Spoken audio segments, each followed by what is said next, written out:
Hey, since we're going to be watching many videos throughout the year, it's really going to be worth our time to know how to watch them properly. Yes, there's a right way and a wrong way to watch these things. First off, the where and the how.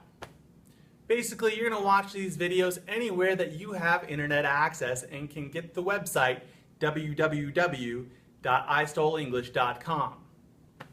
These days, it's pretty easy to find internet access somewhere. Preferably, it's going to be in a quiet spot in your house, free from distractions. Otherwise, you can also do it in the school library, your study hall, or if you even have a smartphone, you can do it anywhere, on the bus, which, not ideal, but the key is anywhere that you have internet access, you can watch these videos. So if none of those things apply to you, what can you do? Well, you're going to have to find somewhere. I recommend the public library in your town, especially Kensington Library. Props. So whatever, because all public libraries do have free internet access. No matter what, the plan is, have a plan, follow it, and be consistent. Wherever you're choosing to watch these videos, try to watch it in the same way, same place, every time that you have to watch one. If all else fails, talk to me. I always have a backup plan. Even if you don't have internet access, I can get these videos to you. Okay, now here's some tips to get the most out of it. Perhaps the biggest tip I have for you is, when you're watching these videos, make use of that pause button.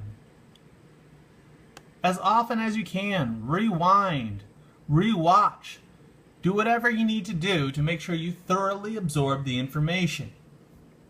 That's why I'm having you watch the lecture through video and not through live, because obviously when I'm talking in class you can't pause me then as easily.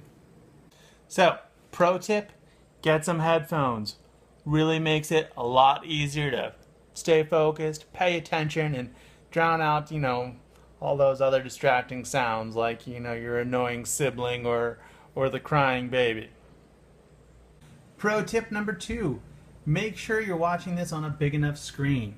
Especially if there's text that you have to pay attention to, you really want to be able to see it. And you just can't quite do that as easily on your small little smartphone. So, bigger screen, pretty cool.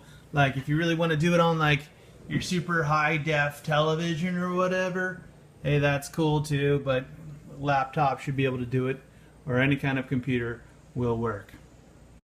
It's also really important when you're watching your video not to multitask. So don't be having the TV on, watching Sharknado, playing your Clash of Clans, and whatnot, all when you're trying to focus on your video. Okay, final tip, and this is the big one. I need to know that you've actually watched the videos and have taken some kind of notes. So the day after a video is assigned to watch, I'm going to ask that you come in with your Cornell Notes for the video you watched. Cornell Notes are really simple. There's kind of 3 parts to them. As you're watching the video, on the left-hand side, you're going to be writing down keywords or topics that come across in the video. Just jot them down as little reminders to yourself, like big words that you need to remember. This other thing is really important, specifically for when you come into class. As you're watching the video, as you're going along, keep track of any questions on the left-hand side. Questions about the video itself, or things that were unclear, or anything that's somewhat related to the video. Now, on the right-hand side, you're just going to take little bullet notes as you go along watching the video. These are your classic notes. Again, don't be afraid to use that pause button to catch up or rewind or do whatever. But as you're watching the video, just briefly bullet as you go along. Now, the third part of your Cornell Notes comes after you watch the video. After you watch the video, take a minute, close your eyes, think about what you just watched, rewatch it if you need to. But at the end of it, just write a whole summary. And really, that's going to be a short paragraph highlighting the big picture of what was discussed in the video lesson. Okay? It's different from the notes because it's just a whole paragraph. That's pretty important because that solidifies it in your mind, and you're able to say, okay, this is what I saw in my own words. Boom. Super important for you retaining that information is that quick little whole summary at the bottom.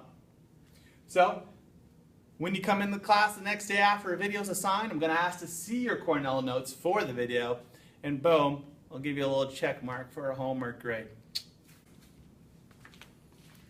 So yeah, there you have it. Watch the video, take your Cornell notes, write your summaries and such. There may be a couple things in the video that sometimes I ask you to do additionally to be ready for the next day, but once you're prepared, you'll be ready to come in the next day and have a great discussion as a whole class and do those other cool things that we now have more time to do, like reinforcement exercises, any kind of reteaching, or asking clarifying questions to really get the most out of your knowledge. There you have it. Happy watching.